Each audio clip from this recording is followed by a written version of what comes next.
ইচ্ছা শক্তি, বল, দৃঢ়তা, আত্মপ্রত্যয়, aggression, অবস্টিনেন্সের planet তথা বহুবিধ কারকতার প্ল্যানেট মঙ্গল তার এক্সল্টেড স্টেট অর্থাৎ মকর রাশি, যে zodiac sign, the sign of discipline, sign of judicious activities, sign of deep administrative execution, the sign of justice এবং সাইন অফ ডিসিপ্লিন সেখানে প্রবেশ করছে। এবং পরবর্তী প্রায় ৩৯ দিন মঙ্গল সে মকর রাশিতে অবস্থান করবে, অতিরিক্ত উচ্চ গতিতে অবস্থান করবে এবং তার গড় গতির থেকে প্রায় ৯ মিনিট বেশি গতিতে মঙ্গল মকর রাশিতে অবস্থান করবে। তার ফলে তার যে অ্যাভারেজ টাইম শিডিউল আছে, একটা ঘরে অ্যাভারেজ ৪৫ দিন থাকার, তার থেকে সে প্রায় ৬.৫ দিন কম সময়ে এই ঘর অতিক্রম করবে। এই ঘরে অবস্থান করাকালীন অর্থাৎ তার এক্সল্টেড স্টেটে প্রাইমা ফেসি সে থাকবে কম্বাস্ট স্টেটে, তারপরে কম্বাসন থেকে ২৭ তারিখের পর থেকে সে মোটামুটি 50% রিলিভড হবে এবং এই অবস্থায় তার সার্বিক ফলাফল তথা অ্যাসেন্ডেন্ট ওয়াইজ ফলাফল নিয়ে আলোচনা করব। আমি আলোচনা শুরুর আগেই আপনাদের বলেছি যে আমি প্রথমে ইন্ডিভিজুয়াল প্ল্যানেটগুলোর ইফেক্ট নিয়ে বলবো, ইনক্লুডিং দ্য সান। তারপরে আমি এখানে 4টি গ্রহ, বিশেষত আগামী 19 তারিখ যে চাঁদও এখানে অবস্থান করবে, তো সেখানে তার সার্বিক ফলাফল নিয়ে আলোচনা করব। আলোচনা শুরুর আগে আপনাদের সময় সম্পর্কে একটুখানি বলে দেওয়ার চেষ্টা করি। মঙ্গল ক্যাপ্রিকর্নে প্রবেশ করবে আগামী 16/1/2026 ভোর রাতে 3:57। তা একদম ভোর রাত্রে 16 তারিখে প্রবেশ করছে এবং এখানে 3টে নক্ষত্র আছে মকর রাশিতে। 3টে নক্ষত্রের বিস্তার, প্রথম 10 ডিগ্রি পর্যন্ত রবির উত্তরাষাঢ়া নক্ষত্র, তারপরে 10 ডিগ্রি থেকে 23 ডিগ্রি 20 মিনিট পর্যন্ত চন্দ্রের শ্রবণা নক্ষত্র এবং তারপরে মঙ্গলের ধনিষ্ঠা নক্ষত্রের 2টি চরণ এখানে আছে এবং তারপরে বাকি 2টি চরণ কুম্ভ রাশিতে রয়েছে। তা আমরা সেইভাবে ভাগ করে বলছি আর কি। 10 ডিগ্রি মানে রবির যে নক্ষত্র, তা ক্রস করতে মঙ্গল সময় নেবে 29/1/2026। সে একদম জাস্ট 28 থেকে 29 তারিখ হবে, সেই সময় 12:08 মঙ্গল রবির নক্ষত্র ত্যাগ করে চন্দ্রের নক্ষত্রে প্রবেশ করবে। চন্দ্রের নক্ষত্রে মঙ্গল অবস্থান করবে 15/2/2026। সেটাও ওই জাস্ট 14 থেকে 15 হচ্ছে, সে সময় 12:15 AM এবং আলটিমেটলি তারপরে নিজের নক্ষত্র ধনিষ্ঠা, তার 2টি চরণ সেখানে রয়েছে, সিংহ এবং কন্যা। এই 2টি চরণে মঙ্গল অবস্থান করবে 23/2/2026 বেলা 11:32 পর্যন্ত। তারপরে মঙ্গল কুম্ভ রাশিতে প্রবেশ করবে এবং রাহুর সাথে তার কনজাংশন তৈরি হবে।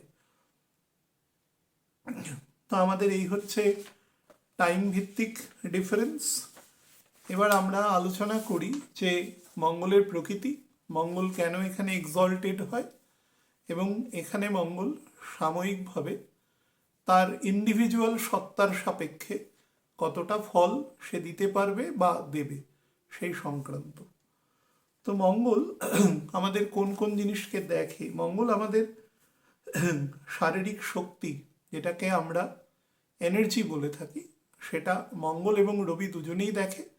রবি সেটা সোলের মাধ্যমে পুরো শরীরে তার প্রাণ শক্তিকে ব্যাপ্ত রেখে সৃষ্টি করে, আর মঙ্গল সেটা কনসেন্ট্রেটেড ফাংশন করে। যেমন ধরুন, আমি খুব খারাপ উদাহরণ দিয়ে বলছি যে আপনার শক্তি আপনি যদি কারুর ওপরে বিরুদ্ধভাবে প্রয়োগ করতে চান, কাউকে আঘাত হানতে চান, তাহলে আপনি কি দিয়ে করবেন? হাত বা পা। তো তার ফলে মঙ্গলের যে কনসেন্ট্রেটেড এনার্জির যে রিফ্লেকশন সেটা কোনো অঙ্গ প্রত্যঙ্গ বা কোনো ধরুন কোনো খারাপ শব্দ হলেও বলছি কোনো অস্ত্র বা সেরম কিছু ক্ষেপণযোগ্য কোনো বস্তুর মাধ্যমে সেটা করা হয়। সেটা রবি কখনো করবে না। রবি যদি বলকে দেয় সেটা সারা শরীরেই সে পর্যাপ্ত রাখবে, এবং রবি কোনোদিন এক্সিকিউটিভ হিসাবে কাজ করে না, তো রবি কখনো বল হিসাবে প্রয়োগ হবে না। সে হয়তো টেন্ডেন্সিটাকে নিয়ন্ত্রণ করতে পারে। এছাড়া ইচ্ছাশক্তি, ইম্পালসিভ ফোর্স, অ্যাগ্রেশন, ঘাত, এক্সেসিভ কনভিকশন, দৃঢ় প্রত্যয়, অত্যন্ত দৃঢ়তা। অনেক নেগেটিভ পরিস্থিতিতেও মঙ্গল নিজের এই দৃঢ়তার দ্বারা, অর্থাৎ বারবার ইমপেশেন্ট, বারবার পরাজিত পরাভূত এবং পুনরায় সেখান থেকে উঠে এসে আবার একটা ফোর্স বা একটা ইম্পালসিভ ফোর্স মঙ্গল দেওয়ার চেষ্টা করে। এটা পজিটিভ অর্থেও আছে, নেগেটিভ অর্থেও আছে। আচ্ছা, অফেন্স এবং ডিফেন্স দুটি ক্ষেত্রেই, অর্থাৎ সে তার যদি মঙ্গল হচ্ছে কমান্ডার, তার রাজার নির্দেশে তিনি অফেন্সিভও হতে পারে, অর্থাৎ তিনি তার বিরুদ্ধ শক্তির ওপরে নিজেকে প্রয়োগ করতে পারেন, নিজের বলকে, নিজের কৌশলকে, মুখ্যত বলকে, তার লড়ার যে স্ট্র্যাটেজিকে। এবং কোনো শত্রু যদি আক্রমণ করে তবে মঙ্গল ডেটারেন্সের, ডিফেন্সেরও কিন্তু কাজ করে, দুভাবেই, সেটা অফেন্সিভ আকারেও ডিফেন্সিভ আকারেও। জেনারেল, সোলজার, সেনা, সেনাপতি। এছাড়া আমাদের আত্মবিশ্বাস, ডেডিকেশন, কারেজ, পরাক্রম, ইগো, অ্যাঙ্গার, হটকারিতা, বোল্ডনেস। এছাড়া কারকতা ক্ষেত্রে আমাদের ভূমি বা ভূমি সংক্রান্ত যত বোন অফ কন্টেনশন সারা পৃথিবীতে সংগঠিত হচ্ছে। হার্ড ইঞ্জিনিয়ারিং, একটা ভেহিকেল নির্মাণ হচ্ছে, তার মধ্যে সফট ইঞ্জিনিয়ারিংও আছে, হার্ড ইঞ্জিনিয়ারিংও আছে। হার্ড ইঞ্জিনিয়ারিংটা পুরোটাই মঙ্গলের ডিপার্টমেন্টের মধ্যে পড়ে। তাছাড়া ফান্ডামেন্টাল টেকনোলজি, যেখানে ইঞ্জিনিয়ারিংয়ের হার্ডনেসটা খুব বেশি দরকার হয়, সেই ব্যাপারটাও এর সাথে যুক্ত, অর্থাৎ হার্ডওয়্যারের ওপরে সফটওয়্যার তৈরি হয়ে সেই সফটওয়্যার হার্ডওয়্যারকে পরিচালিত করে। কিন্তু প্রথমে তো হার্ডওয়্যারটা নির্মাণ হতে হবে, তারপরে সফটওয়্যার কাজ করবে। তো সেইভাবে মঙ্গল সেই হার্ড পোর্শনকে দেখে, অর্থাৎ যে জিনিসের মধ্যে দৃঢ়তা বা শক্তি আছে সেই জিনিসকেই মঙ্গল রিপ্রেজেন্ট করে। তার সাথে আমাদের ভ্রাতা, নর্মালি আমরা থার্ড হাউস যেখান থেকে সিবলিংসকে দেখি, ভ্রাতা ভগিনী সেই অংশকেও মঙ্গল কিন্তু দেখায়। অনেক সময় দেখা যায় যে সেই ভ্রাতা দেখা যাচ্ছে বড় ভাই এবং ছোট ভাইয়ের মধ্যে একটু পুরনো দিকে দেখা যেত যে অনেক ডিফারেন্স। সেক্ষেত্রে সেই ভ্রাতাকে সে পুত্র বা কন্যা সম, ভ্রাতা বা ভগিনীকে পুত্র বা কন্যা সম সে মানুষ করেছেন। বড় কোনো দিদি হতে পারে, দাদা হতে পারে। তো সেই ধরনের ক্ষেত্রেও কিন্তু মঙ্গল খুব বেটার ফল দেওয়ার চেষ্টা করে। এবার বুঝে নেওয়ার চেষ্টা করুন, মঙ্গল হচ্ছে এনার্জি এবং আনকন্ট্রোলড এনার্জি। রবির এনার্জি কন্ট্রোলড। রবির নির্দিষ্ট পরিমাণ এনার্জির প্রোডাকশন প্রত্যেকটা মুহূর্তে হয়, না তার বেশি হয় না তার কম হয়। বেশি হলে আমরা ভস্ম হয়ে যাব, কম হলে আমাদের এক্সটিংক্ট হয়ে যাব আমরা। দুটোর কোনোটাই সম্ভব হয় না বলেই আমরা একটা নির্দিষ্ট অ্যাভারেজ প্ল্যাটফর্মে নষ্ট করি। এই পুরো আর্থের মধ্যে সব থেকে যদি এই বায়োডাইভার্সিটিকে কেউ ক্ষতি করে থাকে সেটা একমাত্র মানুষ করেছে। কোনো কাজ করতে ঈশ্বর ডাইরেকশন দেয়নি, ঠিক আছে? শাস্ত্র পড়ে আমি বলছি, কোনো কাজ করতে ডাইরেকশন দেয়নি। যতটুকু বেঁচে থাকার স্বার্থে বা জীবনকে সুস্থভাবে পরিচালনা করার স্বার্থে বলা হয়েছে, তার বাইরে কোনো প্রাণী সেটা করে না। সব প্রাণী পৃথিবীর এই ন্যাচারাল জিনিসকে নিয়েই থাকে, কিন্তু মানুষের মধ্যে কনসেন্স বেশি, তার ইচ্ছা শক্তি বেশি। সেই কারণে মানুষ সবসময় তার সার্চিং এবিলিটিকে রেখেছে, তার পজিটিভ নেগেটিভ সবই আছে। সেই টেকনোলজির ইউজ আমিও করছি, আপনারা দেখতে পাচ্ছেন।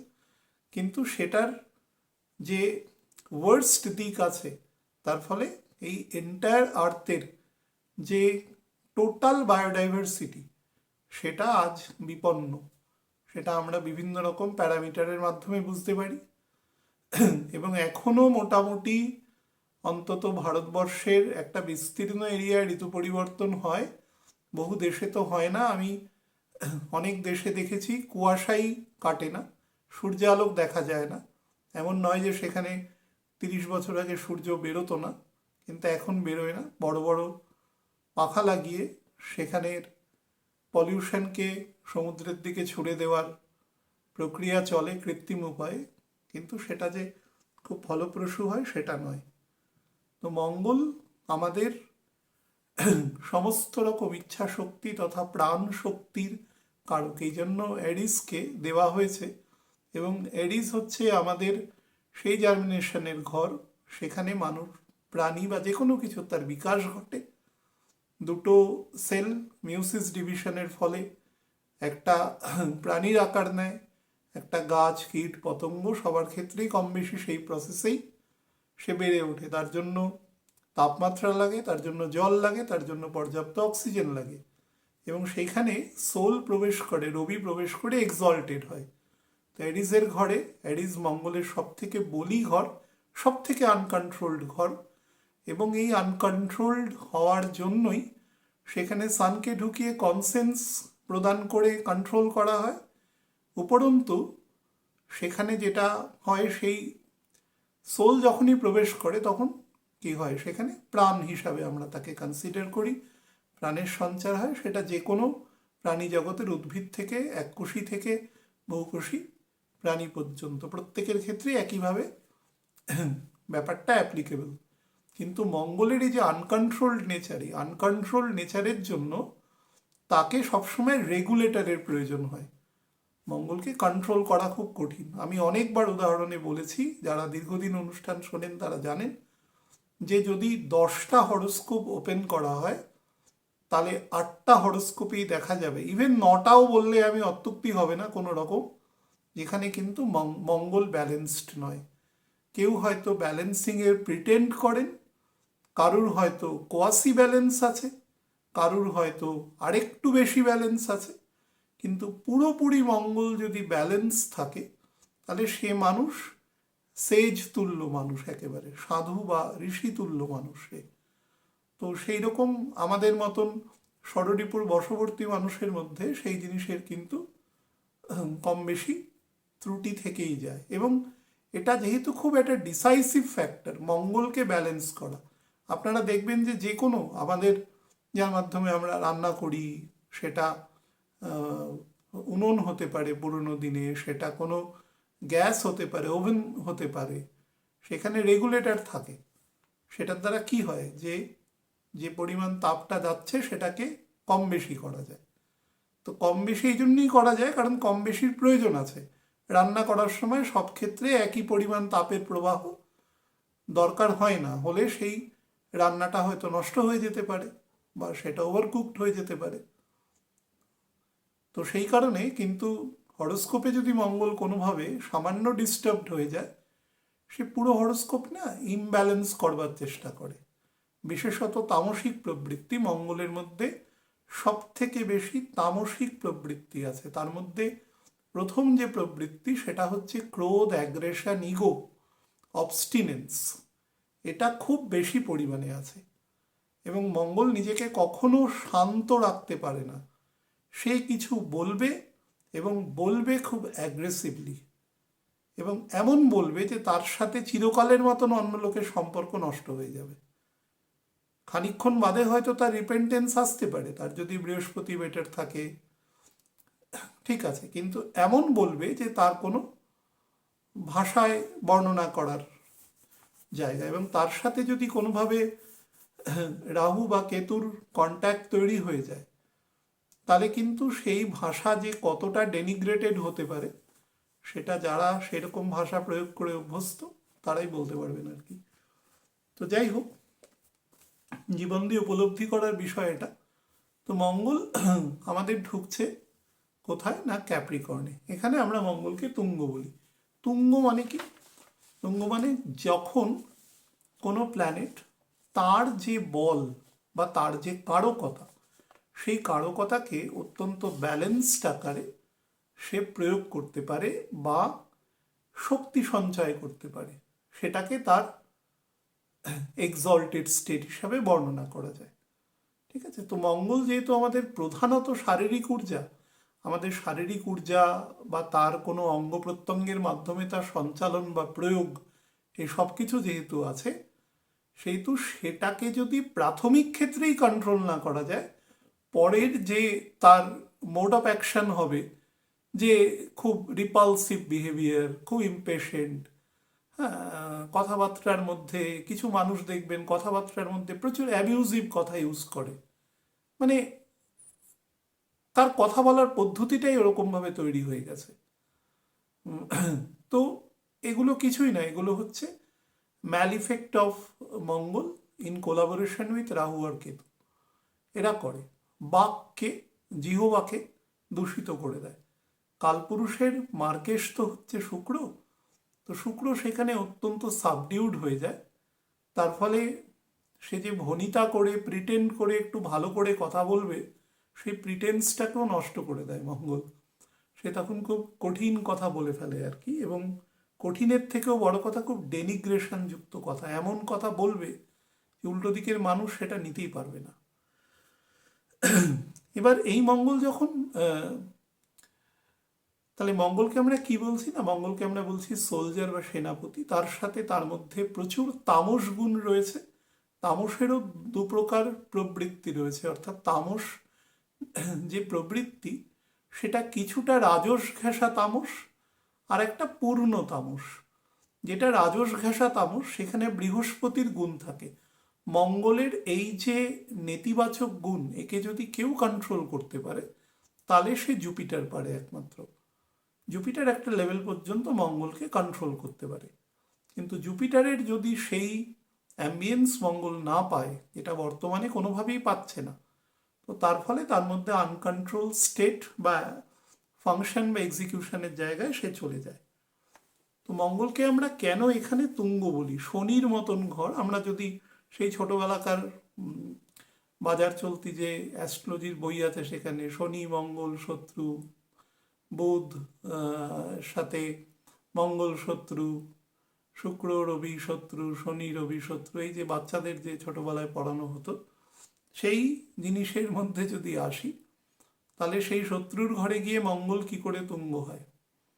2 নম্বর হচ্ছে মকরের ঘর অত্যন্ত ঠান্ডা ঘর, যেই ঘরে মঙ্গলের মতন একটা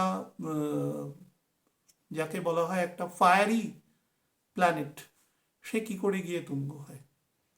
দেখুন, মঙ্গল অ্যাকচুয়ালি সে তো আমাদের স্পিরিট, আমাদের ফাইটিং, আমাদের ঊর্জা। আমরা যেরকম দেখবেন বিভিন্ন ডিভাইস সারাদিন ইউজ করছি, ইউজ করার পরে একটা সময় আছে যখন তাকে আমরা চার্জে বসাই। চার্জে কেন দিই? যাতে আবার পর কিছু সময় তাকে ব্যবহার করতে পারি। তো মঙ্গল হচ্ছে মকরে এসে সেই চার্জড হয়। কালপুরুষের 12টা ঘর দেখুন, এক এক করে বলি। 1 নম্বর, মঙ্গলের মধ্যে দিকবলি ম্যাটার আছে। মঙ্গল দিকবলি হয় সব থেকে বেশি 10th হাউসে, অর্থাৎ তার মূল ত্রিকোণ থেকে 10th হাউসে। তো মূল ত্রিকোণ থেকে 10th হাউস এখানে কোনটি আছে? মেষ থেকে মকরের ঘর। তো সব থেকে বেশি দিকবলি হচ্ছে। দিকবলি মানে কি? দিকবলি মানে ডাইরেকশনাল স্ট্রেংথ, অর্থাৎ খুব সোজা ভাষায় বোঝার চেষ্টা করুন যে আপনি সকালবেলা উঠে আপনার কর্মক্ষেত্রের দিকে যাচ্ছেন এবং আপনি খুব সহজে আপনার অফিস বা আপনার ব্যবসায়িক ক্ষেত্রে যাওয়ার কনভেন্সগুলো পেয়ে গেলেন, যার মাধ্যমে আপনি পৌঁছে গেলেন। এবং সেদিকে যাওয়ার সময় আপনার মধ্যে, আপনি যখন যাচ্ছেন, আপনি নতুন কিছু কাজ করবেন বা আপনি যে সংস্থায় আছেন সেই সংস্থাকে নতুন কিছু জিনিস দেবেন, সেটার জন্য আপনার মনে একটা উৎসাহ আছে যে আমি আজকে কাজের জায়গায় গিয়ে নতুন কিছু কাজ করব। সেটা একটা মানসিক স্যাটিসফ্যাকশনেরও ম্যাটার আছে, তার সাথে আপনি রেভিনিউ কিছু আর্ন করতে পারেন। তখন আপনাকে উৎসাহ দেওয়াবে ওই দিকে যাওয়ার জন্য। এটাকে বলা হয় ডাইরেকশনাল স্ট্রেংথ। এর বেশি কিছু বোঝার ইমিডিয়েট দরকার নেই। তো দিকবলি থাকে এখানে, এটা 1 নম্বর। নাম্বার 2, তার ফলে মঙ্গল এখানে এসে আমরা মঙ্গলকে কম্পারেটিভলি তুঙ্গ বলতে পারি, মানে স্ট্রেংথফুল বলতে পারি। তুঙ্গ টুঙ্গ এসব কথা ছেড়ে দিন, স্ট্রেংথফুল বলতে পারি। নাম্বার 2, মঙ্গলের যে 2টো রুম আছে, 2টো ঘর আছে, সেই 2টো ঘরের মধ্যে মঙ্গলকে যেখানে স্থাপন করুন, মনে করুন মঙ্গল বৃষর ঘরে আছে, তাহলে কি হবে? বৃশ্চিক থেকে সে সপ্তমে আছে এবং মেষ থেকে সে দ্বিতীয় আছে, খুবই বাজে পজিশন। মিথুনের ঘরে যদি থাকে তাহলে বৃশ্চিক থেকে সে 8th হাউসে রয়েছে, মেষ থেকে 3rd হাউসে রয়েছে, তবু ঠিক আছে, বুধের ঘর হলেও ঠিক আছে। তো সেটা একেবারেই প্রযোজ্য নয়। যদি চন্দ্রের ঘরে থাকে সেটা তো নিচ, তা সত্ত্বেও মেষ থেকে 9th হাউসে রয়েছে এবং বৃশ্চিক থেকে 9th হাউসে রয়েছে, মেষ থেকে 4th হাউসে রয়েছে। তো এখানে সে মাঙ্গলিক এফেক্ট তৈরি করছে, তারপরে নিচ আছে। সিংহের ঘরে থাকলে 5th হাউসে রয়েছে, 5th হাউসের কারকতা মঙ্গল কখনো নয়। 2 নম্বর হচ্ছে আপনার বৃশ্চিকের থেকে সেটা 10th হাউসে রয়েছে, এখানে দিকবলি আছে, কিন্তু এখানের মঙ্গলের মধ্যে রবি যদি তার সেই ঘরের ডিসপোজিটার যদি বেটার না থাকে, মঙ্গলের মধ্যে অসম্ভব রকম ঔদ্ধত্য এবং অহমিকা তৈরি করে দেয়। কন্যার ঘরে যদি থাকে তাহলে মেষ থেকে 6th হাউস, কিন্তু সে আমাদের বৃশ্চিক থেকে 11th হাউস। আপনি এটা বলতে পারেন 6-11 কম্বিনেশন বেটার, কিন্তু বুধের ঘরে, বুধের এটা এক্সল্টেড স্টেট। 2 নম্বর এটা শুক্রের নিচ স্থান, অর্থাৎ মঙ্গলের যে মূল ত্রিকোণ, তার যে লভ্যাংশ, তার যে প্রফিট, সেটা বৃষের ঘর, সেই ঘরের ডিসপোজিটার এখানে সে নিচ হয়, সেজন্য এই ঘরে কখনো মঙ্গল তুঙ্গ হতে পারে না। তুলার ঘরে দ্বাদশ সপ্তম, বৃশ্চিকের ঘরে থাকলে অষ্টম বৃশ্চিকের ঘর, ধনুর ঘরে থাকলে দ্বিতীয় নবম, হচ্ছে না। তো ঘুরে ঘুরে সেইখানে আসলো, সেটা হচ্ছে মকর। তার ফলে এই দুটো ঘরকে মোর অর লেস স্যাটিসফাই করছে 3rd এবং 10th, বা উল্টোভাবে বললে 10th এবং 3rd, সেটা হচ্ছে ক্যাপ্রিকর্ন। তো তার ফলে আমাদের একদম সনাতন অ্যাস্ট্রোলজির যে একদম বেসিক রুলস আছে, সেই রুলস অনুসারে মঙ্গল ক্যাপ্রিকর্নে বসলে সেটা কম্পারেটিভলি ঠিক। এবার সব থেকে গুঁড়ো অর্থ যেটা, ক্যাপ্রিকর্ন কি টাইপের রূপ না, ক্যাপ্রিকর্ন বারবার বললাম পরপর দুটো অনুষ্ঠানে, সেটা হচ্ছে আর্দি সাইন আছে। মঙ্গল সবসময় আর্দি সাইনকে পছন্দ করে, আর্থ সাইন। মঙ্গল ফাংশন করে কিন্তু যেটা মুভেবল সাইন, সেটা অ্যারিসে, কিন্তু মঙ্গল সবসময় স্থিরতায় বিশ্বাস করে। স্থিরতা মানে তার পজিশনকে হোল্ড করে রাখা। মনে করুন একটা সোলজার কোনো একটা আউটপোস্টে রয়েছে, এবার সেখানে কোনো এনিমি সেখানে আক্রমণ হলো, তো সে তার পজিশনকে হোল্ড করে রাখবে। সে রিট্রিট করা মানে কিন্তু সেই দেশের সেইটুকু জমি তার হাত থেকে বেরিয়ে গেল। তো তার ফলে পজিশন হোল্ড করে রাখা, মঙ্গল তো ভূমিকারক প্ল্যানেট, তার ফলে তার ন্যাচারাল ভূমির দিকে তার মোড অফ অ্যাট্রাকশন সবসময় বেশি থাকে। তো ক্যাপ্রিকর্নের প্রকৃতি কি? ক্যাপ্রিকর্ন হচ্ছে আর্থ সাইন, রিয়েলিস্টিক জায়গা। এখানে নর্মাল, এখানে কোনো ফিকটিশাস জিনিস কাজ করে না, এখানে রিয়েল। সেই জন্য শুক্র এসেও এখানে অনেক হাম্বল এবং অনেকটা বাস্তবের সাথে ফাংশন করে কাজ করে। এখানে যে প্রেম প্রণয় বা তার যে অপোজিট জেন্ডারের প্রতি তার যে ইমোশন, প্যাশন, সেটা অনেকটা চাপা থাকে, সেটা বাইরে প্রকাশ কিন্তু কম্পারেটিভলি কম হয়। মেল হলে তবুও হয়, ফিমেল হলে কিন্তু খুব কম হয়। তো তার সাথে ডিসিশন মেকিং ক্যাপাবিলিটি তৈরি করে Capricorn, career, government administration, dignity, বিভিন্ন প্রকার। আমি যেটা বলছিলাম যে দেশের যে প্রধান এবং তার যে উপদেষ্টা মণ্ডলী, তিনি একটি নীতি প্রণয়ন করলেন, সেই নীতি এক্সিকিউশন স্তরে গেল, ক্যাপ্রিকর্ন হচ্ছে বেস্ট এক্সিকিউটিভ, তো সে এক্সিকিউট করবে। 10th হাউস তার কাজ পরিপূর্ণ হবে, এবং তার সাথে জাস্টিস এবং জুরাল সেক্টর খুব ভালোভাবে যুক্ত থাকবে, এবং এক্সট্রিম লার্নেড পার্সন। এখানে অনারেবল জুডিশিয়ারি থাকতে পারে, এখানে নর্মাল এক্সিকিউটিভস থাকতে পারে, হুয়েভার কোয়াসি জুডিশিয়ারি থাকতে পারে। এখানে কাজ হচ্ছে যে যে আইনগুলো আসবে সেগুলোকে ফলো আপ করা মানুষের বেটারমেন্টের জন্য। তার মানে এই ঘর হচ্ছে এক্সিকিউশনের জন্য বেস্ট। রবি থেকে 6th হাউস, রাজা সার্ভিস দিচ্ছে তার প্রজাকে, তার সাবজেক্টকে, যেটা সে প্রজার কাছে বলেছে, কমিট করেছে যে আমি এইগুলো আপনাদের জন্য করবার চেষ্টা করব। তো তিনি সেই অনুসারে কাজ করবার চেষ্টা করছেন। তো তিনি তো নিজে করতে পারবেন না, তো তার জন্য কিছু অমাত্যর দরকার হয়, সে অমাত্যের ঘর হচ্ছে এটি, এবং সেখানে অবশ্যই লার্নেড লোক রাখবে, না হলে সেটাকে লেজিটিমেটলি এবং সেটাকে উইথ প্রপার জাস্টিস সেটাকে প্রয়োগ করা যাবে না। আচ্ছা, লিডারশিপ স্কিল আছে, হাই পাওয়ার্ড অথরিটি আছে, এছাড়া শরীরের কিছু অংশ যেটা আমি বলেছি যে যেখানে প্রদাহ বেশি হয় সেই সমস্ত অর্গান আছে। তাছাড়া আমাদের বোন আছে, কার্টিলেজ আছে, থাইয়ের মাঝ পোর্শন থেকে একদম ফিট পর্যন্ত অংশ আছে, বিশেষত হাঁটু অংশ, প্যাটেলা অংশ, টিবিয়া ফিবিউলা অংশ, অ্যাঙ্কেল অংশ, এই সমস্ত অংশকেও কিন্তু ক্যাপ্রিকর্ন ফুল মাত্রায় দেখে। তো মঙ্গল এমন একজনের সাবঅর্ডিনেটে থাকতে চায় যে নির্দেশ দিতে পারে। মঙ্গল ইজ দ্য বেস্ট এক্সিকিউটিভ। শনি তো এক্সিকিউটিভই প্রধান, কিন্তু শনি অনেক সময় কি করে, তিনি যেহেতু প্রধান এক্সিকিউটিভ, তিনি তার পাওয়ারটাকে ডেলিগেট করে দেয় নিচের লেভেলে। তো সেই নিচের লেভেলে যখন ডেলিগেট করে, তারপরে যে সব থেকে বেস্ট এক্সিকিউটিভ তিনি হচ্ছেন মঙ্গল। কারণ বৃহস্পতি কখনো এক্সিকিউটিভের রোল প্লে করে না, বৃহস্পতি মন্ত্রণা দেয় মুখ্যত, যেটা সেই সমাজ বা সেই পরিমণ্ডলের ক্ষেত্রে, মানুষের ক্ষেত্রে প্রযোজ্য। তো মুখ্যত কাজ করবে কে? মঙ্গল করবে, শুক্র করবে, বুধ করবে, চন্দ্র করবে। দিজ ফোর, হ্যাঁ, in accordance with their strength. আমি এখানে মানে ধরুন শক্তি বৃদ্ধি থেকে শক্তি কমের দিকে বললাম, তারা কাজ করবে মুখ্যত।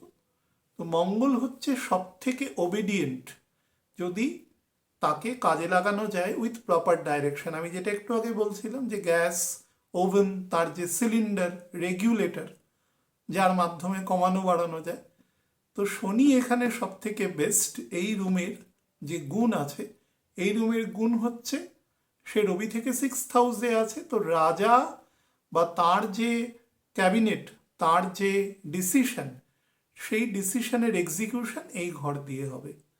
তো এই ঘরের সব থেকে বেস্ট এক্সিকিউটিভকে মঙ্গল, এখানে তার দিক বলি হচ্ছে, সে সবসময় সেই কাজ।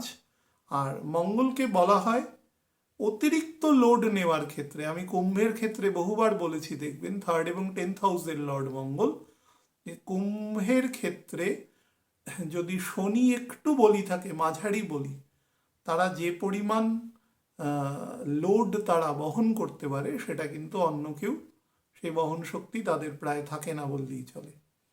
প্রচুর এবং খুব কঠিন কাজ করতে পারে, যে কাজে লোকে যেতে ভয় পাবে। হয়তো তার একটা চাকরি পেলে হয়তো তার সংসারটা বেঁচে যায়, কিন্তু সেই কাজের কাঠিন্য দেখে সে কিন্তু নাও যেতে পারে, যেখানে কিন্তু কুম্ভ চলে যাবে। সাবজেক্ট টু দ্যাট স্যাটার্ন একটা মাঝারি লেভেলের বলি থাকতে হবে। এবং মঙ্গলের সেখানে নর্মাল গুণাবলী আছে, যেটা সিংহের ক্ষেত্রে শুক্র আছে, কিন্তু সিংহ সবসময় ইন্ডিকেটিভ কাজ করবে। রাজা সবসময় নির্দেশাত্মক কাজ করে। রাজা কখনো রাস্তায় নেমে কখনো এক্সিকিউটিভের কাজ করবে না, তার জন্য তার লোক রাখা আছে, বেতন দিয়ে লোক রাখা আছে, তো তাকে নির্দেশ দিলেই করে দেবে। তো এটা হচ্ছে ডিফারেন্স। তো মঙ্গল এখানে যখন প্রবেশ করবে, সে স্যাটার্নের ফুল অ্যাম্বিয়েন্সে চলে আসে, এবং এই মুহূর্তে স্যাটার্নের যে লোকেশনাল অ্যাডভান্টেজ আছে বা তার যে কৌণিক গতির অ্যাডভান্টেজ আছে, সেটা মঙ্গলকে অনেক অ্যাডভান্টেজ দেবে, instead of Mangal being combust. তো যার ফলে মঙ্গল এখানে ফুল ফ্লেজেড ফল দেওয়ার চেষ্টা করবে। বিশেষত 21 তারিখের পর থেকে মঙ্গল মোটামুটি 30% ভালো ফল দেবে, এবং 27 তারিখ চলে গেলে কিন্তু মোর দ্যান 50% ফল দেবে। মঙ্গল যদি 50%-এর বেশি ফল দিয়ে দেয় তাহলে কিন্তু সেটা যথেষ্ট। তবে মঙ্গল প্রবেশ করার আগে, অর্থাৎ 13 তারিখ শুক্র যেদিন প্রবেশ করে যাচ্ছে, সেদিন থেকে 20 তারিখ পর্যন্ত যেসব জায়গায় দাহ্য পদার্থ রয়েছে, কোনোভাবে বিপজ্জনকভাবে রয়েছে, ইলেকট্রিসিটি রয়েছে, বা একটু উঁচু জায়গা, যেগুলো একটু একটু হাই অল্টিটিউড জায়গা আছে, এরকম জায়গায়, মানে ধরুন একটি 10 তলা বহুতলের, আমি 7 তলায় কথা বলছি, বা একটু একটু প্লেটো এরিয়া, একটু যেখানে মালভূমি এরিয়া, এ সমস্ত এরিয়া একটু উঁচু জায়গায়, এখানে কিন্তু সামান্য আগুনের সম্ভাবনা থাকার প্রবাবিলিটি রয়েছে, বাট বিরাট কিছু ক্ষয়ক্ষতির যোগ দেখা যাচ্ছে না। এটা একটা পজিটিভ দিক। তবুও বলবো সবাই কশাস থাকবেন, যাদের যাদের বাড়িতে বাচ্চা আছে অন্তত 21 তারিখ পর্যন্ত কিন্তু বেশি কশাস থাকবেন। আমি চতুর্গ্রহের ফল যখন বলবো তখন সার্বিক বলে দেবো কোন কোন জায়গা, কিন্তু আপাতত ইন্ডিভিজুয়ালি বলছি।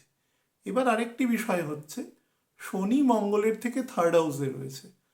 তো মঙ্গল এখানে কি করবে, যে সোলজার এখানে এসে সোলজার যে পরিমাণ শারীরিক এবং মানসিক চাপ নেয় বা তাকে নিতে হয়, তার যে কাজের পদ্ধতি, সেটা কোনো সিভিলিয়ান কোনোদিন ইমাজিনও করতে পারবে না। আমি আমার ভাগ্যসূত্রে আমার দুজন বন্ধু আছে যারা চাকরি করে, আমি জানি তারা কি পরিমাণ শারীরিক ক্ষমতার অধিকারী। মানে একটা একটা নর্মাল লোক কখনো ইমাজিনই করতে পারবেন না যে এটা, মানে আমি বারবার বলছি না যে এদের কাজ বেতনের সাথে যুক্ত না, একটা মানুষের ডেডিকেশন লেভেল সেই ওপরে না থাকলে সে কোনোদিন এই কাজ করতে পারবে না। তো এটা সিভিলিয়ানের কাজ নয়, সিভিল ওয়ার্ক নয়, ভেরি হার্ড ওয়ার্ক। তো তার যে এত হার্ড ওয়ার্ক এবং এত কম্পালশন, যেখানে কোথাও ডিস্টার্বড হলেই প্রথম মবিলাইজেশন তাকে, তো তার ফলে কারণ দেশের সুরক্ষার সাথে সম্পর্কিত তারা, এবং তারা যদি কোনোভাবে কোনো জায়গায় যদি কোনো রকম ভুল ত্রুটি হয়ে যায় তাহলে পুরো দেশবাসী তার জন্য সাফার্ড হবে। ফলে তাদের কতটা অ্যালার্ট থাকতে হয় এবং মানে কতটা হাই এস্টিমড ওয়ার্ক সেটা। তো সেই হিসাবে তারা তো নিরন্তর পরিশ্রম করে।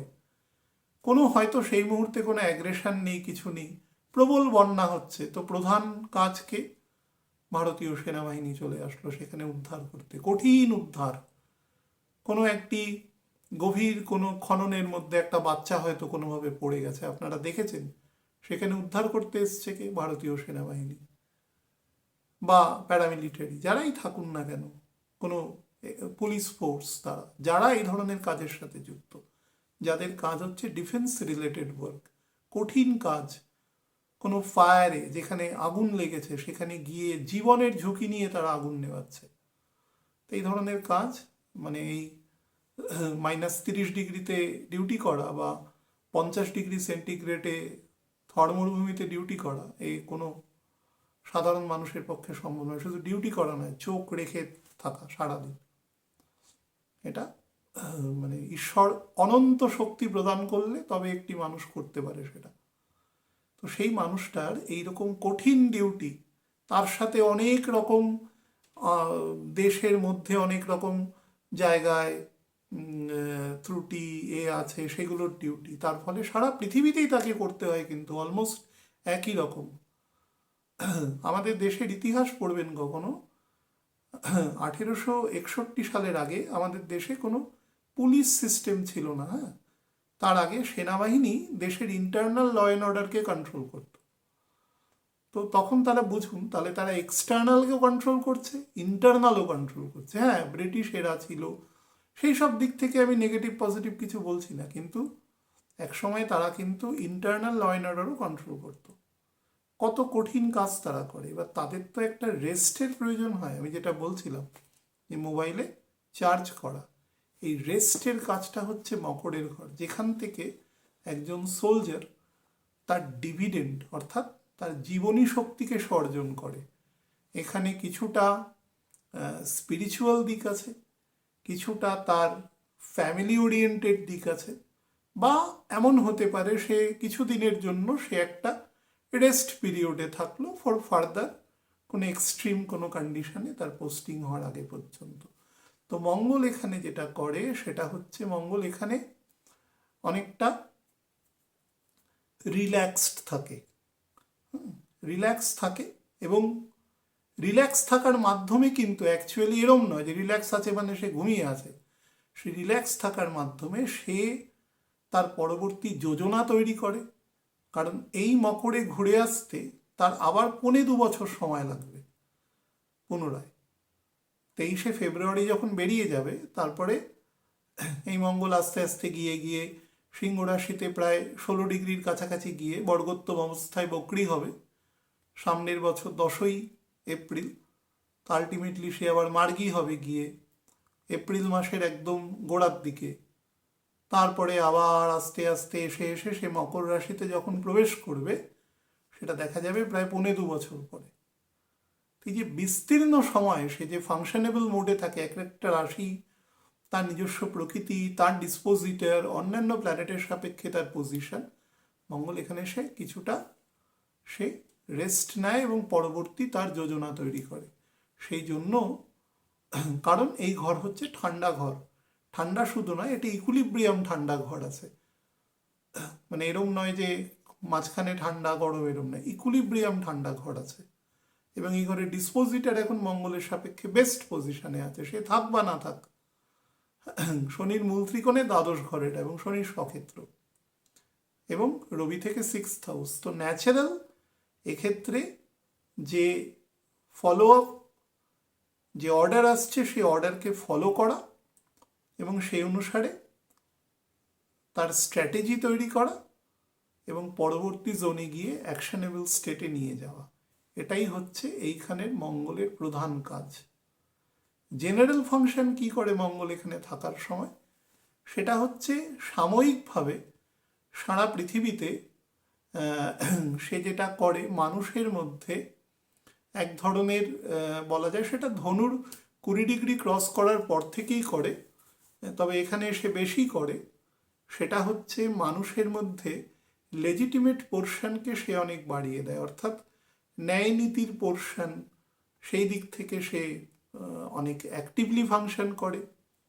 তারপরে ধরুন কোথাও কোনো কোনো গৃহের মধ্যে হতে পারে, দেখা যেতে পারে যে কোনো গৃহে কোনো সদস্য কোনোভাবে অ্যাক্টিভলি বা প্যাসিভলি কোনোভাবে অপ্রেসড আছে, অত্যাচারিত হচ্ছে, সেটা হয়তো মানে ডেলিভারিটলি নাও হতে পারে,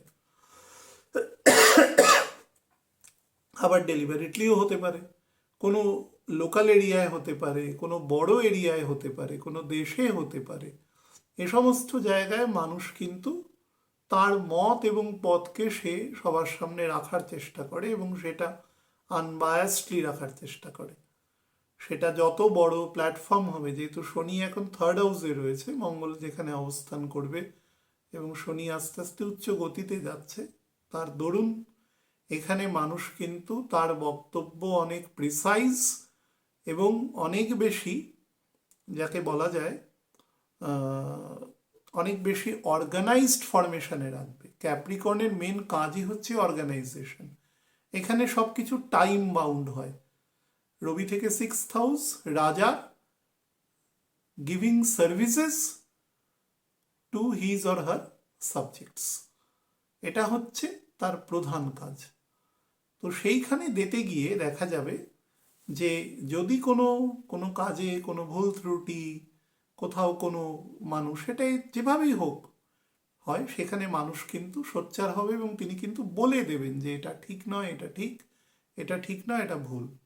তিনি কিন্তু খুব একটা কারুর দ্বারা পক্ষপাতহীনভাবে বলে দেওয়ার চেষ্টা করবে। নাম্বার 3 হচ্ছে যারা বিভিন্ন রকম ধরুন বিভিন্ন এনজিও, বিভিন্ন ধরুন বিভিন্ন হিউম্যান রাইটস, এ সমস্ত সেকশনে যারা কাজ করছেন, বা ধরুন যাদের ক্ষেত্রে বিভিন্ন রকম ট্রেডিশনাল ভ্যালিউজের ওপরে যারা বিভিন্ন অর্গানাইজেশন তৈরি করছেন, যে কোনো রকম অর্গানাইজেশন হতে পারে, এবং সেই অর্গানাইজেশনকে যদি কোনোভাবে কোনো কন্টেস্টে যেতে হয় সময় with another organization or other organizations, whichever it may be, তাহলে কিন্তু সেই অর্গানাইজেশনে যার ট্রেডিশনাল ভ্যালিউজ যত থাকবে, মনে করুন যে আপনি ভারতবর্ষেরই কোনো একটা প্রান্তের বা কোনো একটা ছোট এরিয়ার, সেখানকার কিছু ট্রেডিশনাল ভ্যালুজ আছে, সেখানকার যে এথনিক যে ক্লাস আছে তার কিছু ভ্যালুজ আছে, সেই ভ্যালুজকে যদি সে কোনো অর্গানাইজেশন বেশি গুরুত্ব দেয় এবং সেটা যদি সদর্থক হয়, তাহলে তার কিন্তু ডিভিডেন্ড সেই অর্গানাইজেশন অবশ্যই পাবে এ সময়। এবং পাবে মানে একদম পুরো যাকে বলে পুরোপুরি পাবে, তার মধ্যে যত অনেস্টি থাকবে সে তত পাবে, তবে মোর দ্যান 75 to 80% পাবে, আর যত ডিসঅনেস্টি থাকবে তত কম পাবে।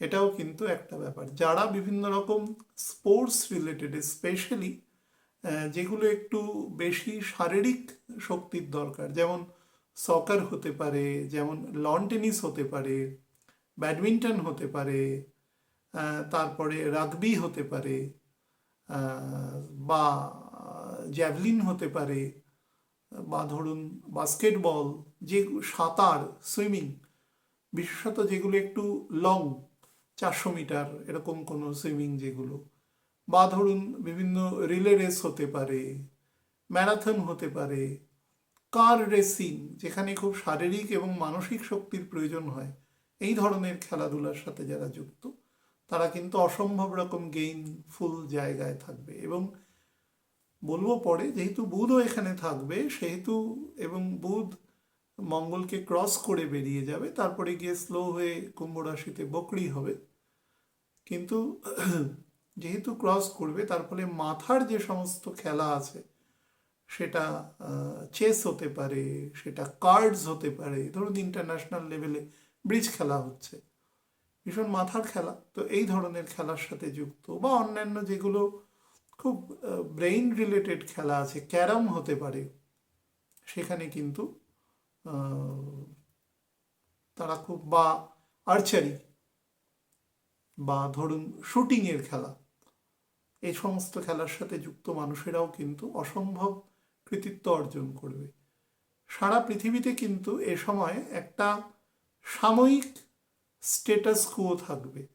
কম্বাসন আছে বলে একটু উল্টোপাল্টা কিছু বক্তব্য বা কিছু বক্তব্য, পাল্টা বক্তব্য হবে খুব ওপর লেভেলের মানুষের থেকে, কিন্তু সেটা এমন একটা মাত্রা পর্যন্ত যাবে না যেটাকে সমস্যা করতে পারে।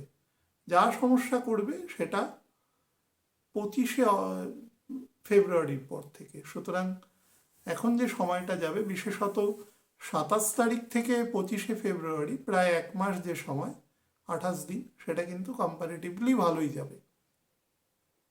তো তার ফলে যতই চারিদিকে একটা মনে হচ্ছে যে সমরসজ্জা, যুদ্ধ বা এরকম কিছু, সেটা কিন্তু খুব একটা বেশি ফলপ্রসূ হবে না, হলেও সেটা খুব লোকালাইজড হবে, বা খুব অল্প কিছুক্ষণের জন্য হয়ে থেমে যাবে, সেটা লং লাস্টিং হওয়ার মতন সিচুয়েশনে নেই।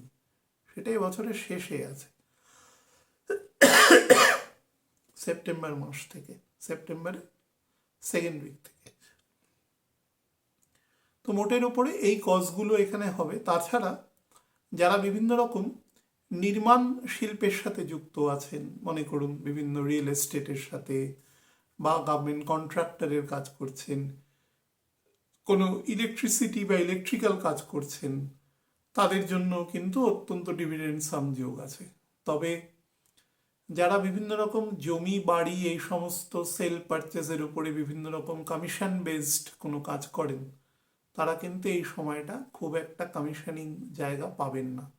বা আপনি যদি এক্সপেক্ট করেন যে 100 টাকার একটা বাড়ি বা জমি বিক্রি হলে আপনি 4 টাকা কমিশন পেতে পারেন, দেখা যেতে পারে সেটা 2.5 টাকা হতে পারে, কমবে এ সময়।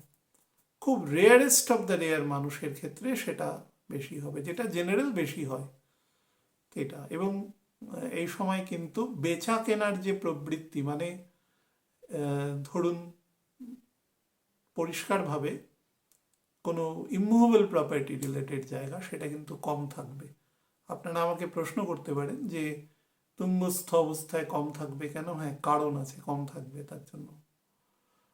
বৃহস্পতির থেকে ডিভিডেন্ড আসবে না, সেই কারণে কম থাকবে।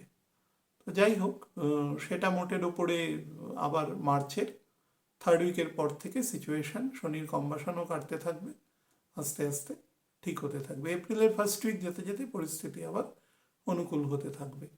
আর্ট অ্যান্ড কালচারের ফিল্ডের সাথে যারা যুক্ত, বিশেষত যারা বিভিন্ন প্রতিবেদন বা বিভিন্ন বক্তব্য এলিউসিডেশন করা, বা ধরুন কোনো প্রিন্ট মিডিয়ার হয়ে কাজ করছেন, এরকম ধরনের কাজের সাথে যুক্ত, বা কোনো কার্টুন বা এ সমস্ত কোনো ধরুন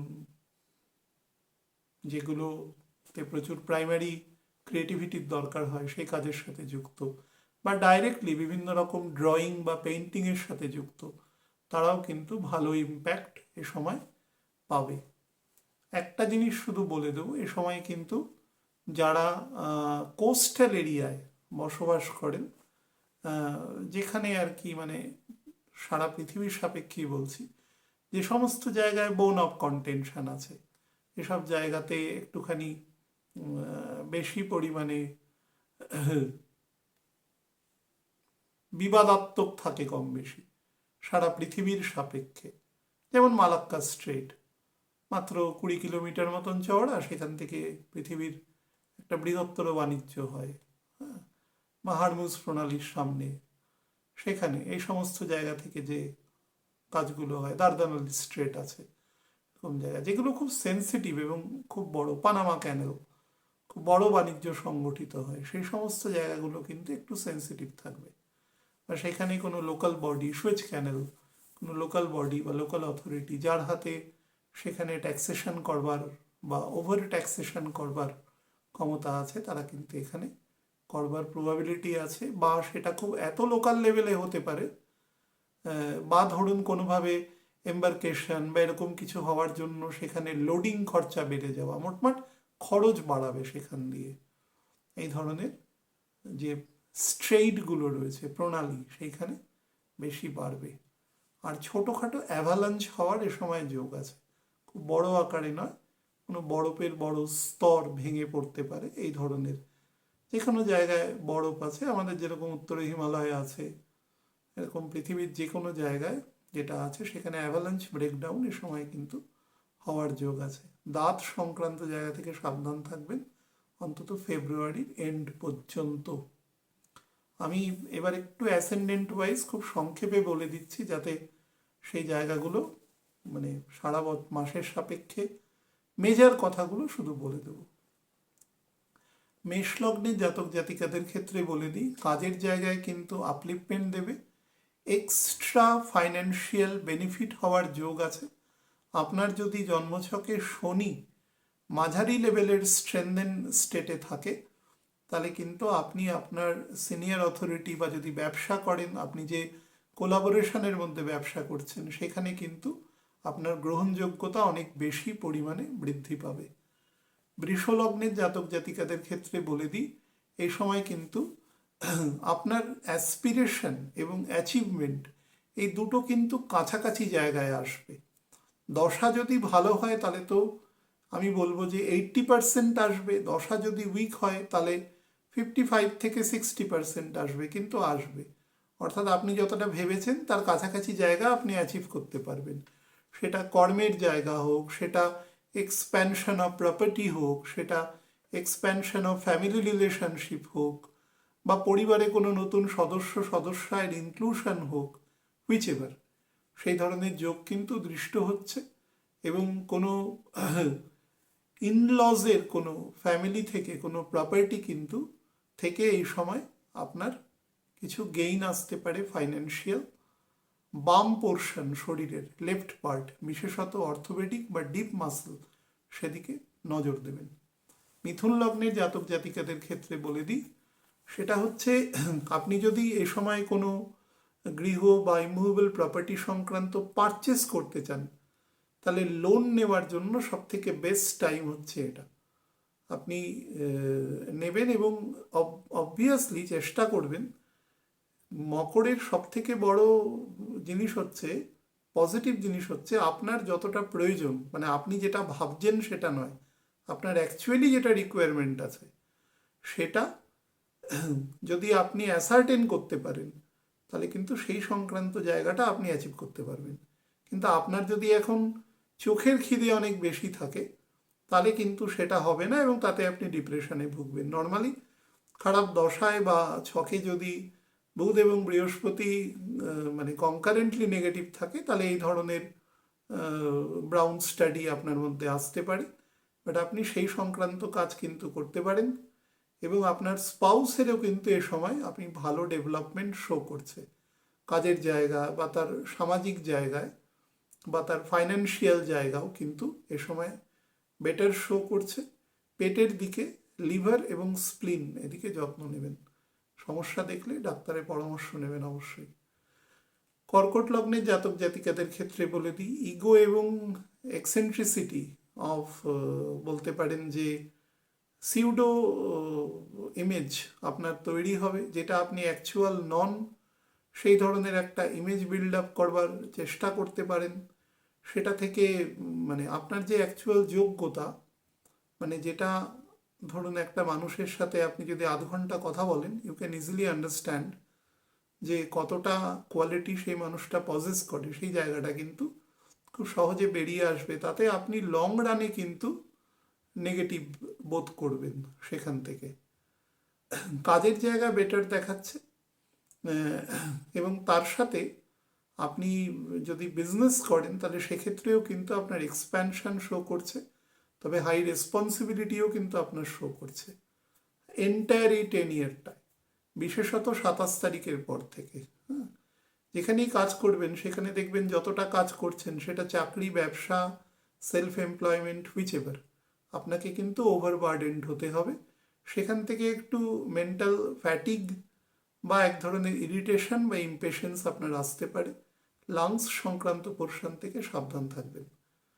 সিংহলগ্নের জাতক জাতিকাদের ক্ষেত্রে বলে দিই, যদি কোনো ক্রনিক ডিজিজ থাকে, specially middle lower abdomen, prostate, kidneys, তাছাড়া হার্টের লেফট পোর্শন মানে বাম অলিন্দ এবং বাম নিলয়, এই পোর্শনে যদি কোনো সমস্যা দেখেন, বা ধরুন যাদের ক্ষেত্রে খুব ফ্লাকচুয়েশন অফ হাই সুগার আছে, তারা যদি এ সময় চেষ্টা করেন তাহলে কিন্তু ভালো ডাক্তারের সন্ধান এবং সেখান থেকে রোগের নিরাময় করবার মতো জায়গা কিন্তু আছে। একটু বেটার দশায় থাকলে তাহলে কিন্তু অবশ্যই এ সময় বেটার নিরাময় হবে। কিন্তু শুধু এইটুকু বলবো যে মানি যতটা আপনি অ্যাকচুয়ালি অবটেইন করার মতো জায়গায় থাকেন, সেটাই 10 ইয়ারে কিন্তু কম্পারেটিভলি কম আসবে, বিশেষত 13 ফেব্রুয়ারি পর্যন্ত রবি যতদিন এখানে অবস্থান করবে। তো তার ফলে বিষয়টা নিয়ে ইমপেশেন্ট হবেন না।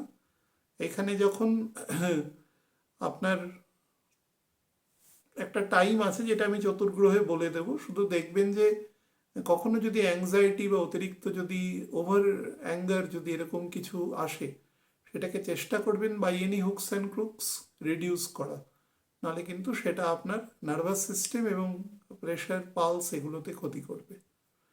লেফট লেগের দিকে নজর দেবেন।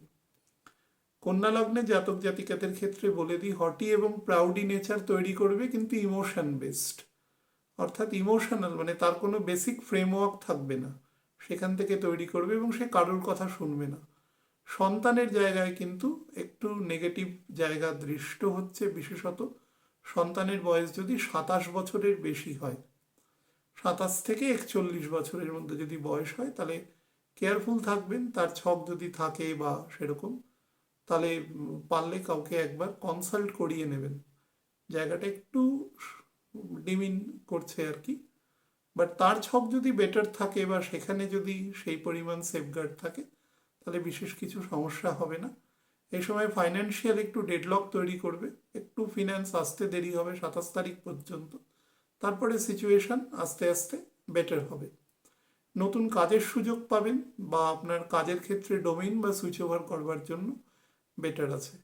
অর্থোপেডিক জায়গা বিশেষত আপার পোর্শনে এবং হার্ট পোর্শন, লাংস পোর্শনে কিন্তু সমস্যা দেখা দিতে পারে, চিকিৎসকের পরামর্শ নেবেন। তুলা লগ্নে জাতক জাতিকাদের ক্ষেত্রে বলে দিই, যত পারবেন বাক সংযম করবেন, না হলে কিন্তু এমন কিছু কথা মুখ দিয়ে বেরিয়ে যাবে যেটা কিন্তু আপনার পুরো চালচিত্র বা সিনারিওটা নষ্ট করে দিতে পারে। এবং স্পাউসের সাথে রিলেশনের ক্ষেত্রেও কিন্তু ইগো পরিত্যাজ্য যতটা সম্ভব। তাতে যদি এমন কিছু কথাও শুনতে হয় যেটা হয়তো নন পার্লামেন্টারি কথাবার্তা, আনপার্লামেন্টারি কথাবার্তা, তাহলেও ব্যাপারটাকে খুব ট্যাক্টফুলি নেওয়ার চেষ্টা করবেন, যাতে জিনিসটা লং টার্মে ইফেক্ট না দেয়। আর সুগার যদি থাকে, ফ্লাকচুয়েশন হয়, প্রস্টেটের সমস্যা থাকে, চিকিৎসকের পরামর্শ নেবেন। ভেহিকেল চালাবেন খুব সাবধানে, ভেহিকেল কেনার যোগ আছে, বাট ওভার পারচেজ হয়ে যেতে পারে, আপনার যে বাজেট আছে সেটাকে এক্সিড করে যেতে পারে। গৃহশান্তি বজায় রাখবেন। বৃশ্চিক লগ্নের জাতক জাতিকাদের জন্য কিন্তু ছোটোখাটো ভ্রমণের যোগ আছে, কিন্তু কাজে কোনো রকম তৃপ্তি আপনাকে দেবে না। অর্থাৎ দেখবেন যে আপনার এক্সপেন্ডিচার বেশি হচ্ছে এবং আপনি যে মর্মে কাজ করতে গেছেন তার থেকে কিন্তু আপনি স্যাটিসফ্যাকশন খুব একটা পাবেন না। স্পাউসের সাথেও কিন্তু খুব বেশি কন্ট্রাডিকশন এ সময় তৈরি হবে। চেষ্টা করবেন যতটা নিজেকে লো প্রোফাইল রেখে নিঃশব্দে অন্তত এপ্রিলের এন্ড অবধি কাটাতে পারেন, এখনো 2.5-3 মাস মতন সময় চেষ্টা করুন একটু ট্যাক্টফুলি কাটানোর। আর শরীরের ক্ষেত্রে আপার অ্যাবডোমেনে হজম শক্তি সংক্রান্ত জায়গা থেকে নিজেকে সাবধান রাখবেন। ইভেন যাদের হার্টের প্রবলেম আছে বা অলরেডি কোনো চিকিৎসা চলছে তারা কিন্তু অবশ্যই কোনোভাবে উত্তেজিত হওয়া বা যে রেস্ট্রিকশন ডাক্তারবাবু দিয়েছেন সেগুলো মেনে চলবেন। আপনিও কিন্তু বাম পা বরাবর নজর রাখবেন। ধনু লগ্নের জাতক জাতিকাদের ক্ষেত্রে দুটো জিনিস বলবো। হঠাৎ করে কোনো অনলাইন ফ্রড হতে পারে আপনার, বা কোনোভাবে আপনাকে কেউ ম্যালাইন করবার চেষ্টা করতে পারে, সেই বিষয়ে কিন্তু সাবধান থাকবেন। আর কোনো অপোজিট জেন্ডার থেকে আপনার কিন্তু একটু সোশ্যাল ডিফামেশন কিন্তু হতে পারে। সেটা ঠিক ভুল আমি সেক্ষেত্রে যাচ্ছি না। আপনি চেষ্টা করবেন, বয়স যদি 47-এর বেশি হয় তাহলে কিন্তু প্রবণতা একটু বেশি আছে। আর আপনি যেখানেই কাজ করছেন বা ব্যবসা করছেন, আপনি আপনার পাশে যারা কাজ করছেন প্রত্যেকে কনফিডেন্সে নিয়ে কাজ করবেন এবং যাতে সমবন্টন হয় সব কিছু সেটা চেষ্টা করবেন। আর নার্ভাস সিস্টেম সংক্রান্ত জায়গা থেকে নিজেকে সেফগার্ড রাখবেন আর কি। মকর লগ্নের জাতক জাতিকাদের ক্ষেত্রে এই সময় আপনার ইগো এবং বলতে পারেন অহংকার অহমিকা অত্যন্ত বৃদ্ধি পাবে। চন্দ্রের দশা, শুক্রের দশা, কেতুর দশা, এই তিনটে যদি থাকে বা অ্যাডভেন্ট অফ কেতুও যদি হয়, অ্যাডভেন্ট অফ রাহুও যদি হয়, তাহলেও কিন্তু এ সময় আপনাকে রেসলেস করবে এবং আপনি আপনার ট্র্যাকলেস হবেন কিন্তু জায়গা থেকে। কোনোভাবে ইনসাবঅর্ডিনেশন বা সেগুলোতে যাবেন না, বাট ফিজিক্যালি আপনাকে স্ট্রেন দেবে, অনেক কঠিন কাজ আপনাকে এ সময় উদ্ধার করে দিতে সাহায্য করবে। এবং শরীরের ক্ষেত্রেও অনেক রোগ বা ল্যাকুনাকে আপনি উপেক্ষা করে কাজ করতে পারবেন। হঠাৎ করে মনে হবে একটু অতিরিক্ত শক্তি পাচ্ছেন, কিন্তু সেটাকে পজিটিভলি কাজে লাগাবেন।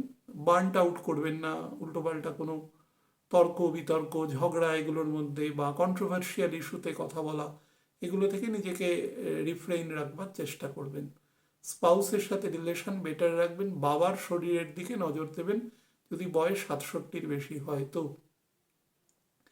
কুম্ভ লগ্নের জাতক জাতিকাদের ক্ষেত্রে বলে দিই, এই সময় কিন্তু আপনার ট্রান্সফারের যোগ দৃষ্ট হচ্ছে, কিন্তু সেটা লং রানে খুব কম্প্যাটিবল স্টেটে আপনি কিন্তু যেতে পারবেন। বা ধরুন আপনি যদি কোনো আউটার জায়গার সাথে বা কোনো এক্সপোর্ট ইম্পোর্টের সাথে ব্যবসা করতে চান, বেটার আছে। বা আপনি কাজের সূত্রে অন্য কোনো জায়গায় স্পেয়ারিং তৈরি করতে গেলেন, যে আপনি অন্য কোনো রাজ্যে ব্যবসা করবেন, অন্য কোনো দেশে করবেন, আপনি এক্সেলেন্ট টাইম এ সময় কিন্তু পাবেন সেটাকে করতে। দুদিক থেকেই আপনাকে বেটার দেবে। শুধু ভাষার ওপরে নিয়ন্ত্রণ রাখবেন আর ব্রাউন স্টাডিতে থাকবেন না, বাস্তবের উপর দাঁড়িয়ে ডিসিশন নেওয়ার চেষ্টা করবেন, তাহলে সেই ডিসিশন কিন্তু অবশ্যই ফলপ্রসূ হবে আপনার ক্ষেত্রে। যদি আপনার দুটি সন্তান থাকে তাহলে ছোট সন্তান বয়স যদি 15 বছরের কম হয় তার ফিজিক্যাল পোর্শনে নজর রাখবেন। মীন লগ্নের জাতক জাতিকাদের ক্ষেত্রে বলে দিই, যারা চাকরি করছেন তাদের ক্ষেত্রে যেহেতু ওভারবার্ডেন্ড আছেন এই সময় কিছুটা রিল্যাক্সেশন পাবেন। আর যারা চাকরি খুঁজছেন তাদের ক্ষেত্রে কিন্তু এই সময় অবশ্যই বেটার টাইম আপনাকে প্রোভাইড করবে। বিশেষত 21শে জানুয়ারির পর থেকে আপনি কাজের জায়গায় কিন্তু অবশ্যই ভালোভাবে কোনো ওয়াক ইন ইন্টারভিউ বা জব সিকার যারা আছেন তারা কিন্তু পাবেন, বাট স্যালারি আপনার এক্সপেকটেশন অনুসারে একটু কম হবে এবং কাজের অ্যাম্বিয়েন্স একটু নেগেটিভ হতে পারে। নেগেটিভ মানে একটু আপনার মতন না হতে পারে, কিছুদিন যাবে, এপ্রিল থেকে সিচুয়েশন বেটার হবে আপনার ক্ষেত্রে। স্পাউসের সাথে রিলেশন বেটার রাখবেন। আর কোনো রকম কন্ট্রোভার্সিয়াল ইস্যুতে স্পাউসের সাথে তর্ক বিতর্কে যাবেন না। ইনলজের সাথে সম্পর্ক বেটার রাখবার চেষ্টা করবেন। আপনি যদি ছোট হন, আপনার ওপরে যদি কোনো বড় দাদা দিদি থাকে, তার সাথে কম্প্যাটিবল রিলেশনে যাবেন, লিভারের যত্ন নেবেন, আর বাদিকের লেগ লেন্থ বরাবর যত্ন নেবেন। ভালো থাকবেন প্রত্যেকে। নমস্কার।